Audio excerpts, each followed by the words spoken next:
जिस सत्ता ने इस्तेमाल किया उसी ने हाशिए पर डाल दिया। जी हां, उत्तराखंड के एकमात्र क्षेत्रीय दल उक्रांद के साथ भी ऐसा ही हुआ। दल बारी बारी से भाजपा व कांग्रेस के लिए सत्ता संतुलन का साधन बनता आया है और धीरे धीरे कमजोर होते चला गया। जिस सत्ता ने इस्तेमाल किया उसी ने हाशिए पर डाल दिया। जी हां, उत्तराखंड के एकमात्र क्षेत्रीय दल उक्रांद के साथ भी ऐसा ही हुआ है। दल बारी बारी से भाजपा व कांग्रेस के लिए सत्ता संतुलन का साधन बनता आया है। साल 2007 में भाजपा को सुविधाजनक बहुमत जुटाने के लिए उक्रांद को सत्ता में भागीदार बनाया गया। ठीक उसी प्रकार 2012 में भी दल ने मझधार में फंसी कांग्रेस की नाव को पार लगाया और सरकार में शामिल हुआ है। कुल मिलाकर राष्ट्रीय दलों की सरकार बनाने में उक्रांद ने अधिक रुचि दिखाई, लेकिन राजनीतिक दृष्टिकोण से खुद हाशिए पर पहुंच गया।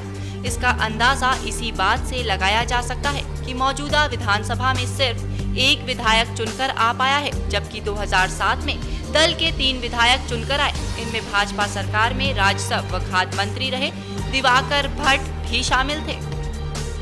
अलग राज्य निर्माण की मांग से उपजे आंदोलन की अगुवाई कर रहे उत्तराखंड क्रांति दल का फोकस राज्य सरोकारों व क्षेत्रीय मुद्दों के इर्द गिर्द रहा।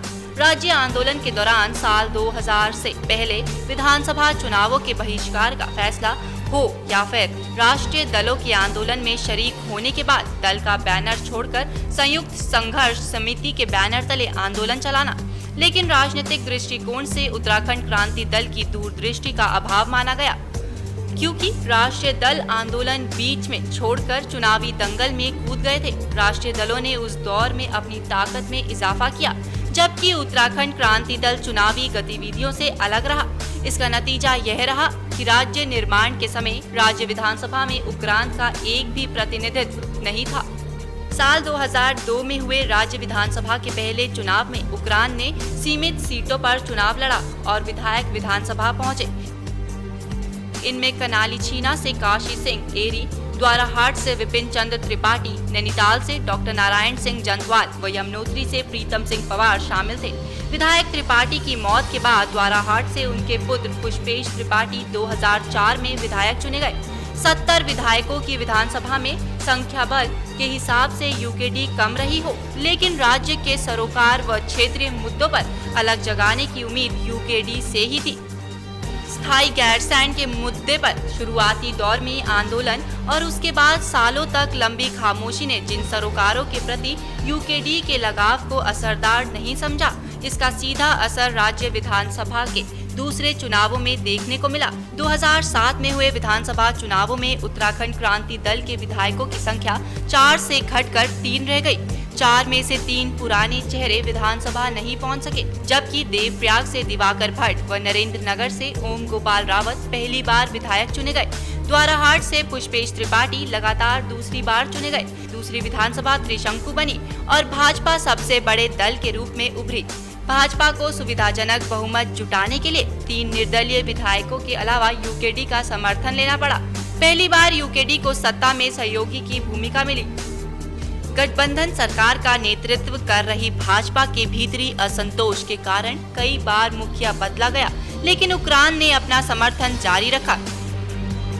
समर्थन जारी रखे जाने से उपजे विवाद से दल 2 हिस्सों में बंट गया और उसे राजनीतिक ताकत भी खोनी पड़ी।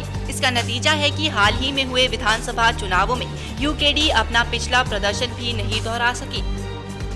चुनाव के एन वक्त भाजपा के सिंबल पर चुनाव लड़ने वाले खाद्य मंत्री दिवाकर भट्ट व विधायक ओम गोपाल दोनों चुनाव हार गए। सत्ता से गलबैया का असर द्वाराहाट के विधायक त्रिपाठी पर भी पड़ा। त्रिपाठी भी तीसरी बार विधानसभा नहीं पहुंच पाए। विधानसभा में दल की उपस्थिति के लिए यमुनोत्री से प्रीतम सिंह पवार चुनकर आए तो कांग्रेस की सरकार बनाने के लिए सरकार में शामिल हो गए। पिछले 5 साल के अंतराल में राष्ट्रीय दलों ने सत्ता हासिल करने के लिए साधन के तौर पर उक्रांद का इस्तेमाल किया। भाजपा व कांग्रेस की सरकार बनाने में उक्रांद ने निश्चित रूप से भरोसेमंद साथी का रोल अदा किया है, किंतु खुद हाशिए पर पहुंच गया। लेकिन यूकेडीपी के केंद्रीय अध्यक्ष त्रिवेंद्र पवार और कैबिनेट मंत्री प्रीतम सिंह पवार ऐसा नहीं मानते। उनका कहना है कि समर्थन देने के पीछे दल को मजबूत करना और घोषणा पत्र के वादों को लागू करवाना है। दल के कोटे में जो कैबिनेट मंत्री को मिला है हम उसको अच्छा महसूस कर रहे हैं और पूरी उत्तराखंड की जनता की जो निगाहें हैं वो उत्तराखंड क्रांति दल पर टिकी हुई। और जो हमारे कैबिनेट मंत्री बने पंवार जी, ये प्रखर आंदोलनकारी भी रहे हैं और 20 साल से लगातार उत्तराखंड क्रांति दल साथ आंदोलन में रहे हैं और इनसे पूरी अपेक्षा है जनता की उत्तराखंड क्रांति दल की भी कि वो उत्तराखंड क्रांति दल के उस पर अपेक्षा भावनाओं पे खरा उतरने की कोशिश करेंगे और हमको पूरा विश्वास है अपने कैबिनेट मंत्री पे कि वो पार्टी को मजबूत करने में अपना योगदान देंगे। देखो, प्राथमिकता तो विकास की होती है।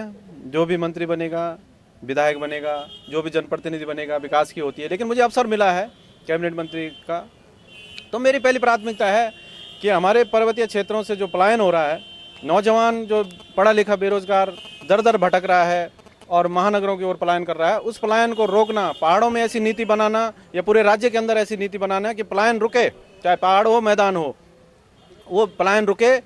और उसके लिए पर्यटन के क्षेत्र में हमारे यहाँ तो पर्वतीय क्षेत्रों में अपार संभावना है इस राज्य के अंदर पर्यटन की, जिससे हम रोजगार से जोड़ सकते हैं।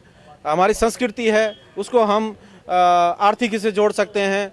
आपने देखा होगा विभिन्न राज्यों में जो है जो संस्कृति है उसको आर्थिकी से जोड़ा जाता है। हिमाचल में कुल्लू दशहरे का मेला आपने देखा होगा, कितना बड़ा मेला होता है, उसको आर्थिकी से जोड़ा गया है। देश विदेश से वहाँ पर्यटक आते हैं। उसी तरह बहुत सारी जगह हमारे पास इस तरह की हैं जहाँ हम दुनिया के पर्यटकों को आकर्षित कर सकते हैं और उस पर्यटन के माध्यम से हम अपने क्षेत्र के लोगों को रोजगार उपलब्ध करा सकते हैं। भाजपा व कांग्रेस की सरकार बनाने में उक्रांद ने निश्चित रूप से भरोसेमंद साथी का रोल अदा किया है, किंतु खुद हाशिए पर पहुंच गया। अब देखना है इस बार यूकेडीपी कहां पहुंचता है। सौभाग्य मिथिला उत्तराखंड के लिए देहरादून से मनोज जाड़ा की रिपोर्ट।